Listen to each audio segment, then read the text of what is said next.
Assalamualaikum everyone. Hope you're all doing great. I'm Faiza Azhar and welcome back to the series in which we decode dawn and learn vocabulary with Neoclear. ठीक है जी. So we our last videos went really well. आप लोगों ने बहुत पसंद किया और जो सबसे अच्छी बात मुझे लगी वो ये कि आप लोग एक अर्ली स्टेज पे ही अपनी तैयारी के डॉन एडिटोरियल्स को सीरियस ले रहे हैं, जो कि स्टूडेंट अक्सर बहुत बड़ी गलती करते हैं कि डॉन पढ़ा नहीं जा रहा या ये सिलेबस का पार्ट नहीं है, इसको नहीं पढ़ते, इसको बाद में देख लेंगे या देखी जाएगी, इसको छोड़ देंगे, स्किप कर देंगे. लेकिन अगर आप इसको इतना सीरियस ले रहे हैं, ये आपको आपकी प्रिपरेशन में इतना फ़ायदा देगा. आपका रिटन एक्सप्रेशन बेहतर होगा, कंटेंट बेहतर होगा, वोकैबुलरी बेहतर होगी. और आप जब भी सवाल अटेम्प्ट करेंगे, कोई भी सवाल जब आप तब अटेम्प्ट करते हैं जब आपके माइंड में उसके बारे में क्लैरिटी होती है, तो वो सवाल आम सवाल से बहुत बेहतर अटेम्प्ट होता है. तो इस सब चीज़ों के लिए डॉन बहुत ज़रूरी है, बहुत अहम है. एंड आई एम ग्लैड आपको ये सीरीज़ पसंद आ रही है. और इन केस आपने अभी तक हमारी कम्युनिटी ज्वाइन नहीं की तो प्लीज़ कम्युनिटी कमेंट करें हमारे कमेंट सेक्शन में, हम आपको लिंक शेयर कर देंगे. वैसे भी हमने कम्युनिटी का लिंक आप हमारी डिस्क्रिप्शन में अटैच किया है, तो आप वहाँ पर भी क्लिक करेंगे तो आप उसको ज्वाइन कर लेंगे. ठीक है जी. एक और बात बिफोर आई स्टार्ट, आप लोगों को जो भी सीखना है, जो भी पढ़ना है, कोई टॉपिक आपको समझ नहीं आ रहा, करंट अफेयर्स की कोई चीज़ समझ नहीं आ रही, do comment in the comment section. आप लोग बहुत अच्छे कमेंट्स करते हैं, लेकिन मैं ये चाह रही हूँ कि आप इस फ्री प्लेटफॉर्म से फ़ायदा उठाएं जितना फ़ायदा आप उठा सकते हैं. बिकॉज यहाँ पे हम आपको बहुत अच्छे से तैयार कराएंगे जो भी टॉपिक पढ़ाएंगे. तो बजाय इसके कि आप कहीं पे इसको जो है पैसे इन्वेस्ट करके पढ़ें, जब आपके पास एक फ्री अपॉर्चुनिटी आ रही है तो उसको बेहतरीन तरीके से अवेल करें. कोई भी टॉपिक समझ नहीं आता कमेंट सेक्शन में लिखें, हम ज़रूर उसको एड्रेस करेंगे. और ख़ास तौर पे हमें मैसेजेस रिसीव हो रहे थे कि बजट को एक्सप्लेन करें. तो इन केस आप बजट को समझना चाहते हैं इस कंपैरिजन में कि लास्ट ईयर बजट कैसा रहा, इस ईयर बजट कैसा रहा है, तो प्लीज़ कमेंट करें budget in the comment section. और फिर हम इंशाल्लाह नेक्स्ट वीक में बजट के ऊपर एक पूरी सीरीज़ बनाएंगे जिसमें हम उसको फैक्ट्स के साथ डिकोड करेंगे. चलें ठीक है, अब स्टार्ट करते हैं. आज का जो डॉन एडिटोरियल मैंने पिक किया है, मैंने सोचा कि हम पिछले 2 दिन से बजट पे बात कर रहे थे, एक दिन क्रिटिसिज्म पे बात कर दी, एक दिन हमने पॉलिसीज़ की क्रिटिसिज्म पे बात कर दी.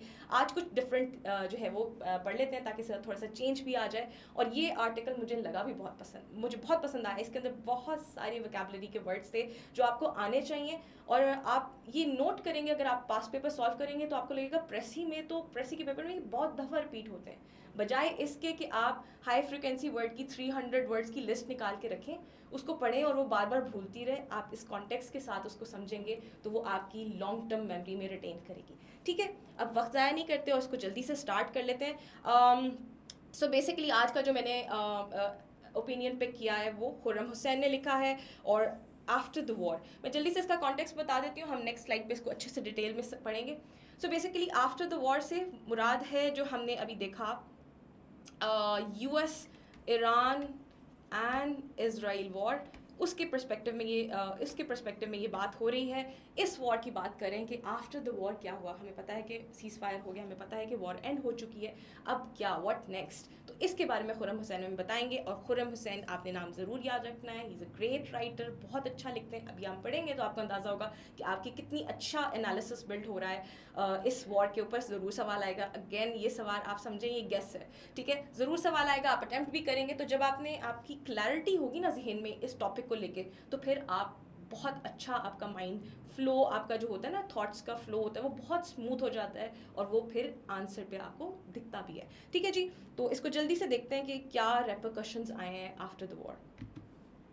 सो वी हैव द स्लाइड. इसके अंदर हमने पूरे आर्टिकल को समराइज़ कर दिया है. सो बेसिकली स्टार्ट में बात करते हैं वो new geopolitical reality and Iran ascent पे. सो बेसिकली बात क्या हो रही है, बात ये हो रही है कि जियोपॉलिटिक्स में बहुत चेंज आया है.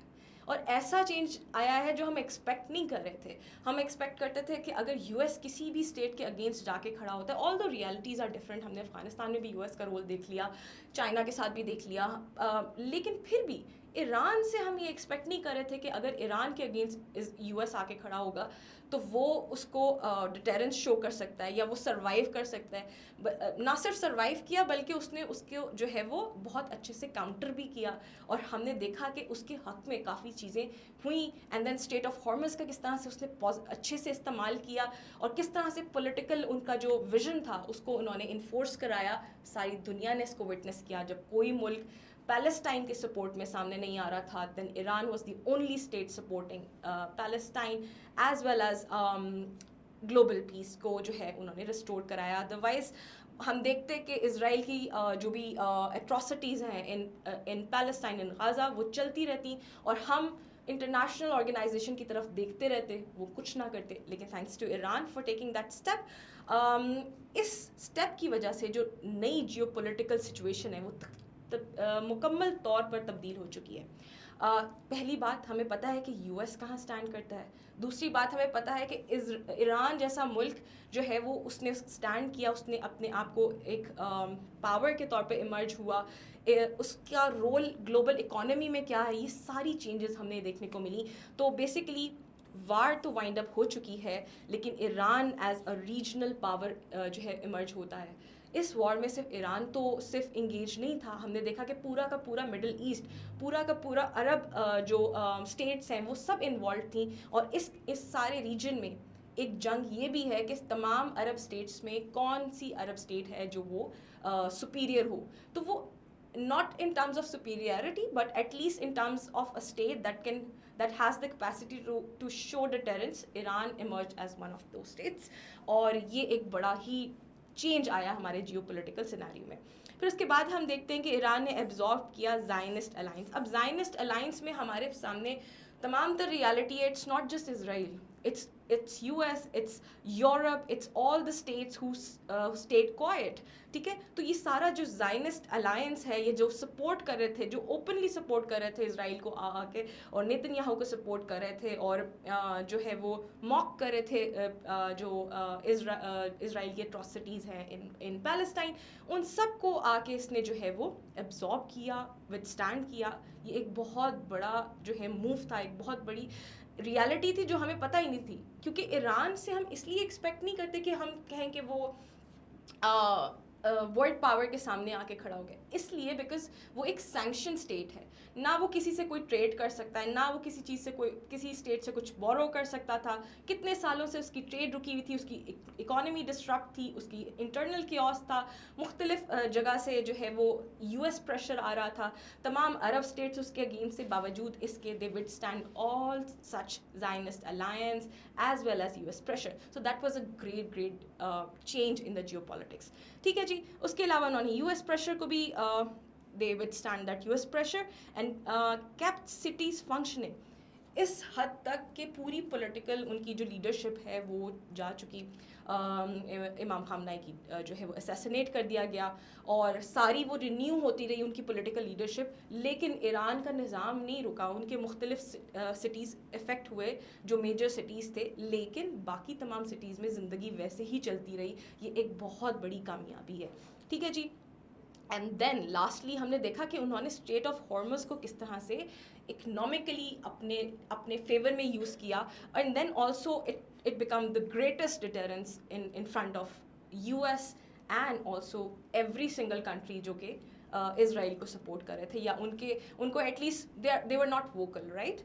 तो ये सारी चीज़ें जो जियो पॉलिटिक्स में चेंज होती नज़र आई. फिर देन जो एक सैंक्शन वॉल थी वो भी ख़त्म हो गई. So this is also a great change. तो हमने ईरान की इमरजेंस देखी, हमने देखा कि यूएस कहाँ स्टैंड करता है, हमें पता लग गया कि इसराइल कितना एक स्ट्रॉन्ग है, हमें पता लग गया कि कितनी सारी चेंजेस आई हैं. लेकिन इसके अलावा एक स्टेट ने बहुत इंपॉर्टेंट रोल प्ले किया और it was no other than Pakistan. Pakistan was the only state who came forth और जिसने आके मीडिएशन की. अब ये एक बहुत इंपॉर्टेंट रोल है. क्या कोई और मुल्क ये काम कर सका? नहीं. पाकिस्तान की जो जोग्राफ़ी है वो हमेशा से बड़ी आइडियल रही है. खैर उसके कुछ बैड रेपरकशंस भी आते हैं क्योंकि वो उसकी वजह से उसको बहुत से नुकसानात भी हुए. अफ़गानिस्तान है, एक पोरस बॉर्डर हमारा रहा हमेशा उनके साथ, इंडिया है हमारा वर्स्ट एनिमी. तो वो सारी चीज़ें भी हैं. बट उसके अलावा पाकिस्तान की जो जोग्राफ़ी है सिर्फ उसने ही एक इम्पॉर्टेंट रोल प्ले नहीं किया. Now we have to appreciate the government, we have to appreciate the foreign ministers, we have to appreciate all the analyst जिन्होंने बहुत अच्छे से सिचुएशन को एनालाइज किया. और ऐसे टाइम पे जहाँ पे there were high chances of World War III, Pakistan emerged as a mediator. एक बेहतरीन कामयाबी है पाकिस्तान की फॉरेन पॉलिसी की, फॉरेन जो उनके मूव्स थे वो बेहतरीन रहे। और इस पूरे सिनेरियो में आप ये देखते हैं कि पाकिस्तान के रिलेशन ईरान से भी बहुत अच्छे थे, उन्होंने कोई टिल्ट नहीं शो किया। वो एक न्यूट्रल बॉडी के तौर पे रहे। ईरान के साथ कितने अच्छे रिलेशंस रहे, यूएस के साथ कितने अच्छे रिलेशंस रहे, और इससे ग्लोबली पाकिस्तान का इमेज कितना इंप्रूव होता है, जिसको हर वक्त इंडिया डिस्टॉर्ट करने की कोशिश करता था कि ये जो है they are the sprouting beds of terrorism. वो सारा जो एक फॉल्स नैरेटिव है वो डिस्टॉर्ट हो गया। ठीक है जी। सो अब जिस चीज़ की तरफ हमारा ध्यान दिलाना चाह रहे हैं खुर्रम हुसैन, वो ये नहीं है, वो ये सब तो हमें पता है बैकग्राउंड में क्या चल रहा है। वो ये दिखाना चाह रहे हैं कि आफ्टर द वॉर क्या पाकिस्तान को ईरान और यूएस उसी तरह से अप्रिशिएट करेंगे, या ग्लोबली उसको वही अप्रिसिएशन मिलेगी जो उसको मिलनी चाहिए उसके इतने इंपॉर्टेंट रोल की वजह से। हमने ये देखना है। ठीक है, तो सबसे पहली बात तो ये कि अगर पाकिस्तान ने जो ये रोल प्ले किया, उसके बाद पाकिस्तान की अपॉर्चुनिटी ये बनी कि हमने जैसे अभी जोग्राफी की बात की, अगर मैं यहाँ पे ड्रॉ करूँ कि ये पाकिस्तान है हमारे पास, हाँ ठीक है नज़र आ रहा है, पाकिस्तान है, यहाँ पे हमारे पास इंडिया है, then we have Afghanistan, then we have Iran over है, और यहाँ से वाया ईरान हम जो है वो कार्स में जाते हैं, which is basically the central Asian states. ठीक है, और अरब स्टेट्स की तरफ भी हम मूव करते हैं। तो बेसिकली पाकिस्तान को कहा जाता है, पाकिस्तान इज़ दी, यहाँ पे लिख लेते हैं हम इसको, फैल्क्रम ऑफ एशिया। ठीक है, फैल्क्रम ऑफ एशिया कहलाता है, इज़ द, आप कहते हैं सेंटर पॉइंट, जहाँ से आप, अब देखिए अगर कोई स्टेट की जोग्राफी इतनी बड़ी ब्लेसिंग है कि वो सेंटर पॉइंट है एशिया का या किसी भी कॉन्टिनेंट का, तो वो उसके लिए बहुत से इकोनॉमिक बेनिफिट्स जो है वो इमर्ज कर सकती है। At the same point of time let me mention the fact कि वैसे तो हम देखते हैं कि लैंड रूट से ट्रेड होती है तो बड़ी एक्सपेंसिव होती है, ठीक है, और जो भी ट्रेड सी रूट से होती है वो लेस एक्सपेंसिव होती है, but we have China as a neighbour जो BRI को ऑलरेडी लेके चल रहा है। सो इन सच केसेस हम जो है वो देखते हैं कि हम इस चैनल को किस तरह पॉजिटिवली यूज़ कर सकते हैं। अगर हमारे ईरान से अच्छे जो है वो आ जाते हैं रिलेशंस, तो ये हमारे पास जो है वो बेनिफिट आ जाएगा। ठीक है जी, wait a second, so wait let me raise it. अच्छा जी, उसके बाद हम बात करते हैं कि ये तो हो गया हमारा ईरान की तरफ से बेनिफिट जो हमें मिलेगा। ठीक है, अब हमने देखना है कि क्या पाकिस्तान को बाकी स्टेट्स की तरफ से भी जो है वो बेनिफिट्स होता है, यूएस की तरफ से क्या बेनिफिट होगा। तो हम देखते हैं कि जब पाकिस्तान ने यूएस को एज एन एलाई सपोर्ट किया, इस दफ़ा तो वो एज एन एलाई नहीं सपोर्ट कर रहा था, as a neutral state support कर रहा था, which is also one of the major victories of Pakistan, जो उसने अपने आप को शो किया कि वो कोई टिल्ट शो नहीं कर रहा, वो बल्कि एज अ मीडिएटर एक थर्ड पार्टी के तौर पर, एक न्यूट्रल पार्टी के तौर पर बैठ के बात कर रहा है। ठीक है, लेकिन इसका क्या फ़ायदा होगा? एक तो ये कि आपके यूएस से रिलेशन बेहतर होते हैं तो आपका वैसे इन्वेस्टमेंट आने लग जाती है, आपकी इकनॉमिक ग्रोथ होने लग जाती है, लेकिन जो ऐसी ग्रोथ है ना, हम इसको सस्टेनेबल ग्रोथ नहीं कह सकते, क्योंकि जो खुर्रम हुसैन है वो हमारी जो हमारे ध्यान जो है ना वो हिस्ट्री की तरफ लेके जा रहे हैं। ही मैंशन दैट इन 1960s में भी तो यही हुआ था।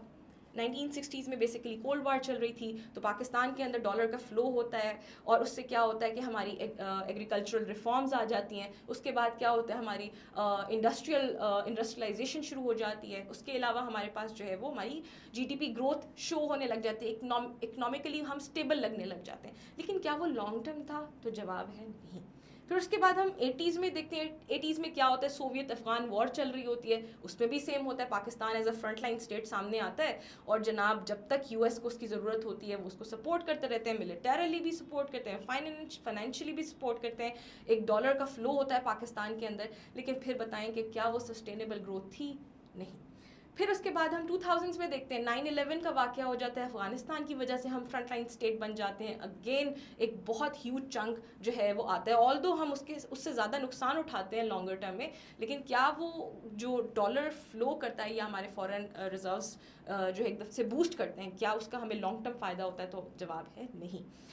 तो क्या हम इस ग्रोथ को, अगर होने वाली ग्रोथ है, तो क्या हम उसको एक सस्टेनेबल ग्रोथ कह सकते हैं? नहीं। तो ये जो दो फ़ायदे हमने भी पढ़े, ये तो ये थे। अब वो हमें बताते हैं साथ ही साथ कि चैलेंज क्या है। अब हम इतना इंपॉर्टेंट रोल भी प्ले कर रहे हैं, हम इतनी अच्छी पोजीशन में भी हैं, तो हम इस सब चीज़ों को जो है अपने फ़ायदे के लिए लॉन्ग टर्म क्यों नहीं यूज़ कर पा रहे? चैलेंजेस क्या हैं? चैलेंजेस वो बताते हैं कि इंटरनली हमारे पास जो है ना सारे प्रॉब्लम्स आते हैं। आपके मुल्क में जितना मर्जी पैसा आ जाए एड के तौर पर, इस तरह अलायंस के तौर पर, क्या वो सस्टेनेबल हो सकता है अनलेस एंड अनटिल आपकी अपनी पॉलिसीज़ अच्छी ना हो, आपका जो टैक्स बेस है वो नैरो है, आप उसको वाइडन करें, वो है आपकी इकोनॉमी की ग्रोथ, वो है सस्टेनेबल ग्रोथ, वो फिक्स करें, वो लॉन्ग टर्म चलेगी। ये तो पैसा आएगा कहीं इन्वेस्ट हो जाएगा, फिर 2 3 4 साल बाद आप जो है क्या होता है कि जब आप एक हाई इकोनॉमी से, इकोनॉमिक ग्रोथ से आप नीचे आते हैं, इन्फ्लेशन की तरफ आते हैं, फिर हुकूमत को टैक्स लगाने पड़ जाते हैं, फिर वो इन्फ्लेशन राइज करने लग जाती है। तो ये सारे साइकिल से बचने का सिर्फ एक ही हल हो सकता है कि आप अपने इंटरनल जो सोर्सेज हैं ना इकोनॉमी के, उनको ग्रो करें, ना कि आप किसी एक्सटर्नल सोर्स या इनफ्लो ऑफ डॉलर पर रिलाई करें। Then we have the power sector bleeds. हमें पता है कि पावर सेक्टर का किस हद तक नुकसान है हमारे पास।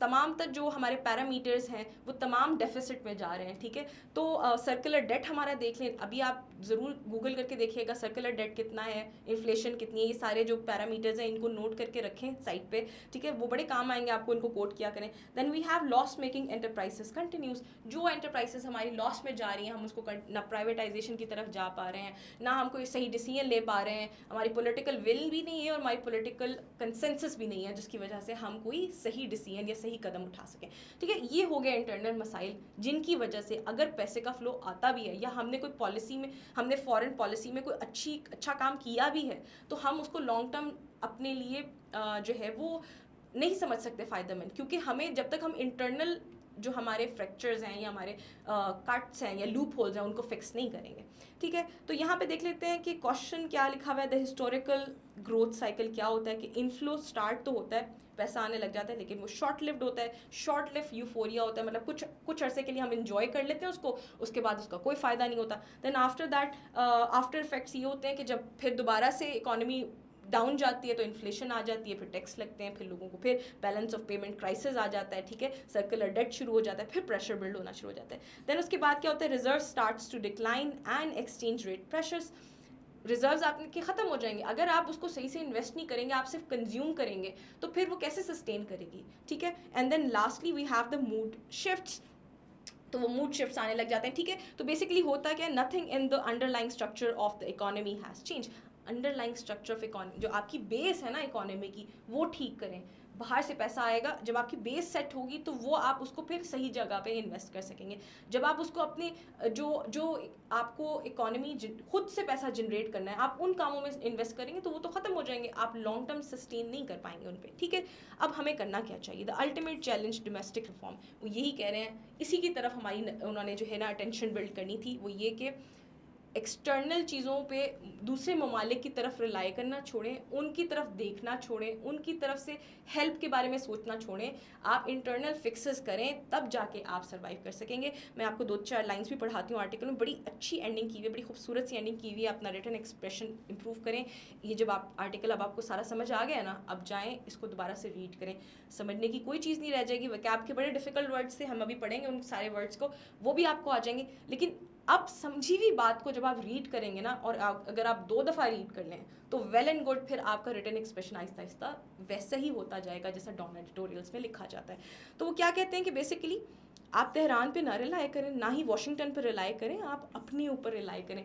ये आपने बहुत इंपॉर्टेंट रोल प्ले किया, बहुत बेहतरीन काम किया है, लेकिन देर आर नो, वो कहते हैं ना कि there are no permanent friend and foes in international relation. तो आप आप बहुत से ऐसे ममालिक हैं जिनसे आपके रिलेशंस नहीं थे, आप बेहतर हो गए ना, बांग्लादेश उसकी एक एग्जांपल है, ठीक है। तो बिल्कुल इसी तरह बहुत से ऐसे ममालिक हैं जिनसे आपके रिलेशंस बहुत अच्छे थे, ख़राब हो गए। तो आप इस चीज़ पे रिलाई करेंगे कि ईरान क्या करेगा या वाशिंगटन क्या करेगा? आप अपनी इंटरनल चीज़ों को बेहतर करें, इंटरनल फिक्सेस लाएँ, इंटरनली अपनी पॉलिसीज़ को बेहतर करें, वो है सस्टेनेबल ग्रोथ। अच्छा, मैं लास्ट लाइन आपको पढ़ के दिखाऊँ यहाँ से, the war is winding down and a window may be open, we have stood at the window before, हम पहले भी इंतज़ार में खड़े रहे, खिड़की में खड़े हैं, देख रहे हैं हम। Each time we have admired the view and done little else, हर दफ़ा जब इस तरह के वाक़े होते हैं ना, या डॉलर फ्लो करता है या हमें हमें कोई अपॉर्चुनिटी मिलती है, हम बड़ा इन्जॉय कर लेते हैं थोड़े से टाइम के लिए. Let us hope this time that we do more than look. इस दफ़ा हम ये उम्मीद करते हैं कि हम सिर्फ इंजॉय नहीं करेंगे मोमेंट को, बल्कि इसका सही फ़ायदा उठाएंगे. चलें जी, आपको आर्टिकल समझ आ गया होगा होपफुली. अब जल्दी से हम इसकी वोकैबुलरी देख लेते हैं. सो पहला वर्ड जो हमारे पास है वो है रेकन्ड. अब थोड़े से डिफ़िकल्ट वर्ड्स आएंगे, घबराना नहीं है बिल्कुल भी. इनको ज़रा समझने की कोशिश करें. आपके लिए जो है हमने बड़ी अच्छे विजुअल्स ऐड किए हैं ताकि आपको ज़्यादा रटना ना पड़े, आपकी विजुअल मेमोरी में रिटेन करें चीज़ें. और इसको ज़रा अगर आप चाहें, आप हमारी कम्युनिटी में अगर ऐड होंगे तो ये सारी स्लाइड्स आपको वहाँ पे भी मिल जाएंगी. तो आप अपने एक वोकैबुलरी बैंक बनाते जाएं. अपनी गैलरी में ना एक बना लें एक छोटा सा जो है क्या कहते हैं उसको सेक्शन, और उसको वोकैबुलरी का नाम दें और उसके अंदर ये सारी वोकैबुलरी के जो पेजेस हों उनको डंप कर दें. और जब आप रिवाइज़ करें तो इन जो विजुअल्स हैं इनको देख के रिवाइज़ करें ताकि आपको याद है. सो बेसिकली रेकन्ड होता क्या है? टू बी कंसिडर्ड और रिगार्डेड एज अ पर्सन और थिंग ऑफ सिग्निफिकेंट पावर. कोई ऐसी चीज़ या इंसान जिसके पास बहुत ज़्यादा सिग्निफिकेंट पावर हो और इम्पोर्टेंस हो. कॉन्टेक्स्ट हमने वो टेक्स्ट उठाया पिक किया है डॉन एडिटोरियल से ताकि आपकी कॉन्टेक्स्ट के हिसाब से आप याद कर सकें इसको. It is demonstrated of their hard power and once the US retreats from the region which it will have to now, Iran is set to emerge as a power to be reckoned with. Iran की जो emergence है as a great power reckon with, जिसको आप acknowledge करें, consider करें, regard करें, करना पड़ेगा आपको. वो ईरान ऐसे इमर्ज हुआ है, उसकी जो पावर है इज़ टू बी रेकन्ड विद. ठीक है, इसका सिनोनिम हो जाएगा आपको एक्नॉलेज करना, काउंटेड ऑन, किसी चीज़ पे काउंट ऑन करना, हीडेड. एंड देन उसके एंटोनिम्स में आ जाएगा आप किसी चीज़ को अप्रिशिएट करते हैं या आप कंसिडर करते हैं. तो और जब आप इसका एंटोनिम सोचेंगे तो वो होगा इग्नोर करना, डिसमिस करना, अंडर एस्टिमेट करना. ठीक है जी, कुछ हमने निमोनिक्स भी दिए हैं, इनको पढ़िएगा ज़रूर, बड़े अच्छे अच्छे निमोनिक्स हैं. So next word is reparation. Reparation का वर्ड जो है बेसिकली होता है कि compensation, usually in the form of money. जब जंग ख़त्म होती है तो किसी ना किसी मुल्क को कंपनसेशन देनी पड़ती है उसकी. ठीक है, तो ये वो रेपरेशन कहलाते हैं इसका.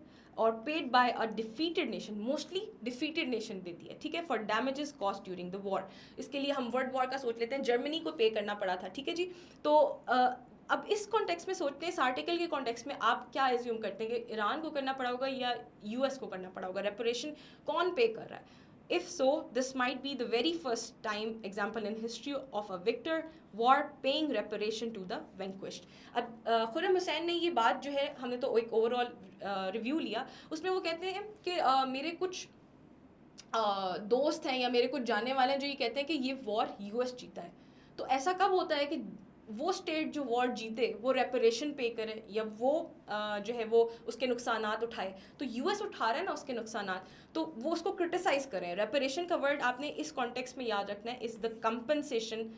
ज़्यादातर इसको इन परस्पेक्टिव ऑफ मनी के तौर पे इस्तेमाल किया जाता है. और इस इमेज को देखेंगे कि ये देखें, ये आप देख रहे हैं कि ये कॉस्ट दी जा रही है. गरीब लोग जो है ना वो बादशाह को ये कॉस्ट दे रहे हैं as the reparation of war. ठीक है, कंपनसेशन हो जाती है, रेस्टिट्यूशन हो जाती है, इंडेमनिटी हो जाती है, और एंटोनिम्स में हमारे पास आ जाता है डैमेज, पेनल्टी, और एक और वर्ड भी आ जाएगा.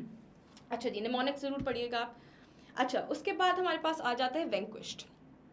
सो बेसिकली वैंक्विश का मतलब होता है द पर्सन और group that has been thoroughly defeated in the conflict और कंपटिशन. हमने पिछले वर्ड में भी इस स्लाइड में नहीं, हमने इस स्लाइड में पढ़ा था, wait a second, let me see, reparation. Exactly, reparation हमने पढ़ा था ना, ये देखें यहाँ पे. If so, this might be very first example in the history of victor war paying reparation to the vanquished. हमने भी क्या पढ़ा कि खुर्रम हुसैन कहते हैं कि ये पहली दफ़ा होगा हिस्ट्री में कि विक्टर ऑफ वॉर, जो जंग जीता है, वो रेपरेशन पे करे टू द वैंक्विश. वैंक्विश से मुराद कमज़ोर या जो हार गया है जंग. ये क्रिटिसिज्म हो रहा है ना US पे. ठीक है, तो वैंक्विश का मतलब हो गया द पर्सन और group that has been thoroughly defeated in a conflict and competition. दोबारा हम कॉन्टेक्स्ट में जाके देखते हैं कि कैसे. If so, this might be the very first example in the history of a victor war paying reparations to the vanquished. अब reparation हो गया, याद हो गया ना reparation क्या होता है, compensation होती है, ठीक है, जो हारता है मुल्क जंग में वो पे करता है, और vanquished क्या है, जो हारा हुआ है, कमज़ोर है. ये देख रहे हैं आप, ये vanquished लग रहे हैं ना आपको, और ये क्या कर रहे हैं, the price of defeat पे कर रहे हैं किसको, the victors को, ठीक है. तो vanquished को हमने mnemonic दिया है बड़ा मज़े का कि think vanished. vanish होता है ना कि ख़त्म हो जाना, मिट जाना, तो वैंक्विश से वैनिश याद रखें तो शायद आपको एक कमज़ोर वाली फीलिंग आए, डिफीटेड वाली फीलिंग आए, फिनिश्ड वाली फीलिंग आए, ठीक है जी. नेक्स्ट वर्ड है मच वांटेड. अब इसको भी हम वांटेड वाला पढ़ते हैं, इसके लिए मैं ये निमोनिक वैसे मैं चाह रही थी इसके लिए यही हो जाए निमोनिक के. वेट अ सेकेंड, यहाँ पे हम लिखते हैं, आपने इसका ना ऐसे ही समझ लेना है, मच वांटेड, लेकिन स्पेलिंग डिफरेंट है, ये याद रखना है, प्रोनाउंसिएशन सेम है. समथिंग दैट इज प्रेज्ड और boosted about frequently often more than it deserves. कोई चीज़ जो इतना डिजर्व भी नहीं करती उससे ज़्यादा उसकी तारीफ़ की जाए. अभी आप देख रहे हैं ये बंदा कितना कंफ्यूज लग रहा है, लोग कितना अप्रिशिएट करें, इतना वो इस काबिल नहीं है वो उसको इतना अप्रिशिएट किया जाए, वो खुद भी कंफ्यूज हो रहा है, ठीक है. तो इस तरह की जो मच वांटेड वर्ड इस्तेमाल किया जाता है, तो इसको आप निमोनिक याद रखने के लिए कि बहुत ज़्यादा किसी को अप्रिशिएट करना, प्रेज करना, मच वांटेड से याद रखिएगा. और इसका निमोनिक हो जाता है हमारे पास over hyped, highly praise, lauded, और इसका एंटोनिम हो जाता है अंडर वैल्यूड, क्रिटिसाइज और अंडरस्टेटेड. नेक्स्ट वर्ड है हमारे पास कस्प, ठीक है. The point in time when something is just about to change और हैपन. कोई चीज़ जब बस होने वाली है, in a blink of an eye कुछ होगा, चेंज आएगी, उसको हम कहते हैं कस्प, ठीक है. सो हम कॉन्टेक्स्ट में देखते हैं कि क्या लिखा हुआ है. It is possible that Pakistan could today be standing on a very cusp of yet another growth spurt of the sort we saw in 1960s, 1980s and again in 2000s. हमने भी पढ़ा ना कि पाकिस्तान, इस कॉन्टेक्स्ट का मतलब ये कि हो सकता है कि पाकिस्तान उस वर्ड्स पे खड़ा हो या उस नहज पे खड़ा हो, उर्दू में नहज कहेंगे इसको, उस पॉइंट पे खड़ा हो जहाँ पे अब बस इकोनॉमिक ग्रोथ आ जाए, बिल्कुल ऐसे ही जैसे 1960s में आई थी, 1980s में आई थी, 2000s में आई थी. ये एग्जांपल्स याद रखिएगा, ठीक है, आपके काम आएंगी, इसको केस स्टडी के तौर पे कोट किएगा. कस्प आपको मतलब समझ आ गया होगा इसका, किसी वर्ज पे खड़े हों, ब्रिंक पे खड़े हों, थ्रेश होल्ड भी कहते हैं इसको, ठीक है. और इसका सेंटर एंड मिडल उसकी एंटोनिम्स आ जाएंगे, ठीक है. इधर हमने निमोनिक में कस्प को इज़ लाइक क्रिस्प. क्रिस्प होते हैं ना, बिल्कुल पतला सा, थिन सी, बड़ी लाइन हो, कुछ क्रिस्प कहलाती है, एज हो कोई, ठीक है. तो इससे याद रखिएगा.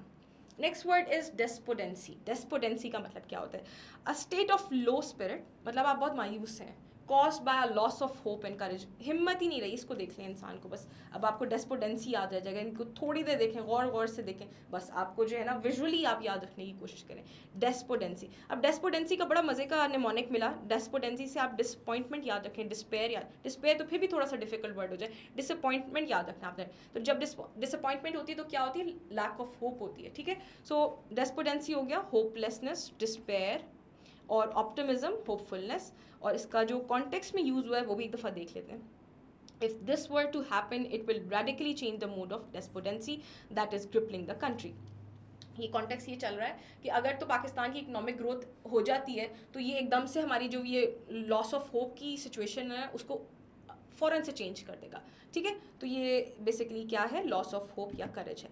Then we have euphoria. Euphoria होता है बड़ी खुशी का मौका, बड़ी अच्छी फीलिंग हो, एक्साइटमेंट हो, हैप्पीनेस हो, अ फीलिंग और state of intense excitement and happiness, ठीक है. कॉन्टेक्स्ट से देखते हैं क्या बात हो रही है. These episodes usually produce a short live sense of euphoria. जो हम बता रहे थे ना कि मुल्क में थोड़ी देर के लिए इकोनॉमिक ग्रोथ आती है, तो वो short live sense of euphoria होती है. थोड़ी देर के लिए आप बहुत खुश हो जाते हैं कि क्या बात है, ज़बरदस्त, इकोनॉमी ने फ्लरिश कर दिया, ठीक है, लेकिन वो शॉर्ट लिव होती है. Before the after effect starts to grip, कि बाद में तो फिर हमें पता है कि बाद में जो है वो असल असरात सामने आने लग जाते हैं, लेकिन उस पॉइंट ऑफ टाइम पे जो एक शॉर्ट लिव ग्रोथ आती है उससे इंसान बहुत खुश हो जाता है. उस एक्साइटमेंट को हम यूफोरिया कहते हैं. आप ये देख सकते हैं इमेज में भी कैसे सब एक्साइटेड हो रहे हैं, that's a state of euphoria, ठीक है. एस्टेसी, ये वर्ड बहुत आता है आपके सिनोनिम एंटोनिम्स में, याद करिएगा इसको, यूफोरिया से ही याद रख लें, इधर ही याद कर लें इसको, अभी आगे नहीं जाना आपने, ठीक है. ये सिनोनिम्स है बेसिकली. ब्लिस, एलेशन आ जाएगा, और एंटोनिम्स में डिस्पेयर, मिजरी एंड सैडनेस. दो तीन दफ़ा भी आप वर्ड्स को पढ़ेंगे और इमेज के साथ पढ़ेंगे ना तो फिर नहीं आपको भूलेंगे, ठीक है जी. तो एक निमोनिक भी दिया है, उसको ज़रूर पढ़िएगा. I think it's easy word, तो आपको वैसे ही याद हो जाएगा. अब आ जाते हैं नेसेंट पे. अब हमने यहाँ पे दो वर्ड्स पढ़ने हैं, दोनों का सेम मीनिंग है. नेक्स्ट स्लाइड पे हम देखेंगे इंसिपिएंट और ये दिखा भी देती हूँ मैं आपको, इंसिपिएंट है और ये नेसेंट है, इन दोनों का ऑलमोस्ट सेम मतलब होता है। नेसेंट का मतलब है just coming into existence, beginning to show science of future potential. किसी चीज़ कोई बड ऑफ हो रही है, कोई चीज़ बस इमर्ज हो रही है, ये देख रहे हैं आप, बड ऑफ हो रहा है ये एक स्टेम, तो एक कोई चीज़ फ्यूचर में क्या होगी वो पोटेंशियल शो करना शुरू होता है, उसको हम नेसेंट कहते हैं। नेसेंट होता है ये देख लें आप, बडिंग, कोई चीज़ इमर्ज होना, जैसे बीज से पौधा इमर्ज होने लगता है तो वो नेसेंट कहलाएगा, ठीक है। इमर्जिंग, इंसिपिएंट आ जाएगा, तो इंसिपिएंट इसी का सिनोनिम है, ठीक है। तो वो दोनों वर्ड हमने इकट्ठे ही याद रख लेने। इंसिपिएंट आ गया नेक्स्ट वर्ड, सेम मीनिंग है, nascent, embryonic. Embryonic would be the word ना, वो जैसे इमर्ज होता है, एम्ब्रियो से निकलता है, सीड से, ठीक है। ये सारे आ जाएंगे। और जब बिल्कुल कोई चीज़ मेच्योर हो जाती है तो वो फुल ब्लोन और मेच्योर हो जाती है, इसकी ऑपोजिट्स आ जाएंगे, ठीक हो गया। Then we have tout. So basically tout क्या है? To promote or praise something energetically, often to persuade others to of its value. To promote or praise something energetic, आप किसी चीज़ को ना बहुत एनर्जेटिकली शो ऑफ कर रहे हैं कि पता नहीं क्या हो रहा है। जैसे आप ये देख रहे हैं कि यहाँ पे कैसे वो लोगों को अपनी तरफ अट्रैक्ट करे, प्रेजेंट ऐसे करे कि जैसे बहुत कोई कमाल की चीज़ है, ठीक है। इसको कॉन्टेक्स्ट से देखते हैं क्या मतलब है इसका। But if they are not smart they will make hay while the sun shines and tout the growth numbers as their winning move. अब ये बता रहे हैं, ये थोड़ा सा पर्सपेक्टिव इसका ये है कि बात ये चल रही है इसमें कि गवर्नमेंट जो है ना वो थोड़ा सा भी बूस्ट आएगा ना इकोनॉमी को, तो वो कहेंगे एज अ विनिंग मूव के तौर पर दुनिया को बताने लग जाएंगे, ठीक है। Which is not a smart thing to do, right. उससे हमें चाहिए कि हम उससे कोई फ़ायदा उठाएं, ना कि बस हम बस खुश हो जाएंगे, बस आ गई चेंज, पाकिस्तान ने तरक्की कर ली, पाकिस्तान जो है ना वो बहुत तरक्की कर गया। तो टॉट का मतलब क्या हो गया? तो टॉट का मतलब हो गया आप किसी चीज़ को बहुत ज़्यादा बूस्ट करें, ठीक है, प्रमोट करें, प्लग करें, हाइप करें। प्लग करते हैं, प्लग इन करते हैं तो इलेक्ट्रिसिटी आती है, तो बूस्ट हो जाता है वो कोई चीज़। एंड एंटोनिम्स में आ जाएगा conceal, criticise and downplay करना किसी चीज़ को। टॉट को हमने निमोनिक दिया है इसका, वो देखें, think of a loud shout of taught it's value, ठीक है। तो लाउड से याद कर लें इसको। लास्ट वर्ड हमारे पास है पैट्रन। पैट्रन का क्या मतलब होता है? A person or organisation that provides financial and other supports to a person, group and country, ठीक है। एक पैट्रन वो होता है जो आपको सपोर्ट प्रोवाइड कर रहा हो, फाइनेंशियली प्रोवाइड कर रहा हो किसी ग्रुप को। स्टेट्स के लेवल पे ज़्यादा इसको इस्तेमाल किया जाता है, कंट्री, ग्रुप को, ठीक है। None of these will be fix by a grateful neighbour or a generous patron. ये लाइन बड़ी मुझे पसंद आई थी इस आर्टिकल के अंदर, कि वो कह रहे हैं कि हम पाकिस्तान के अंदर कुछ भी फिक्स नहीं कर सकते, बेशक हमारा नेबर बहुत ही ग्रेटफुल क्यों ना हो, ईरान की बात हो रही है, या कोई जनरस पैट्रन। पैट्रन किसको कह रहे हैं? वो यूएस को। हमारा रिलेशन उसके साथ यही रहा है ना, पैट्रन एंड सर्वेंट का, या इस तरह से यूज़ किया जाता है फ्रेज। तो बिकॉज वो हमें पैसे आते हैं वहाँ से, हमें डॉलर्स आते हैं, हम जो है वो बहुत सी ऐसी चीज़ें जो पाकिस्तान के फेवर में नहीं भी होती उनको एक्सेप्ट कर लेते हैं। तो हम किसी जनरस पैट्रन के ऊपर भी रिलाई नहीं कर सकते, हम किसी ग्रेटफुल नेबर के ऊपर भी रिलाई नहीं कर सकते, हमें अपनी मदद आप करनी होगी, ठीक है जी। सिनोनिम्स में आ जाएगा sponsor, benefactor, supporter, and then antonyms में आ जाएगा detractor, opponent and antagonist. I hope आपको सारे वर्ड्स याद हो गए होंगे। अगर नहीं याद हुए तो इसको एक दफ़ा दोबारा से रिवाइज करें, एक दफ़ा खुद रीड करें, जब भी इमेज आपके सामने आए उसको पॉज करें और उसको थोड़ा सा पढ़ें, थोड़ा सा देखें, जो इमेज है ना उसको गौर से देखें, तो आपको वो वर्ड ज़रूर याद हो जाएगा। If you want these pictures और these slides in your phones तो हमारी कम्युनिटी को ज्वाइन करें, हमारा पेज लाइक करें, वीडियो को लाइक करें, शेयर करें, सब्सक्राइब करें चैनल को। एंड ऑल्सो इस सीरीज से जितना फ़ायदा उठा सकते हैं उठाएं, because you won't be able to get such benefit. कोई भी डॉन पे इतना फोकस नहीं करता, जबकि वो एक बड़ा अच्छा सोर्स है जो आपको मल्टीपल चीज़ों पे हेल्प आउट कर रहा होता है। तो ज़रूर कमेंट सेक्शन में बताइएगा आपको आज की वीडियो कैसी लगी, आपको नेक्स्ट कौन सी वीडियो चाहिए, किस टॉपिक पे पढ़ना चाहते हैं। अगर आप न्यूज़पेपर पढ़ें और आपको कोई एडिटोरियल ना पढ़ा जा रहा हो या डिफ़िकल्ट लग रहा हो, तो उसका नाम, उसका टाइटल, उसकी डेट जो है वो कमेंट सेक्शन में मेंशन कर दिया करें, तो हम कोशिश करेंगे जो भी हमारे गैप डेज आएँ उसमें उसको हम एक्सप्लेन कर दें। Thank you so much for watching. अल्लाह हाफिज़।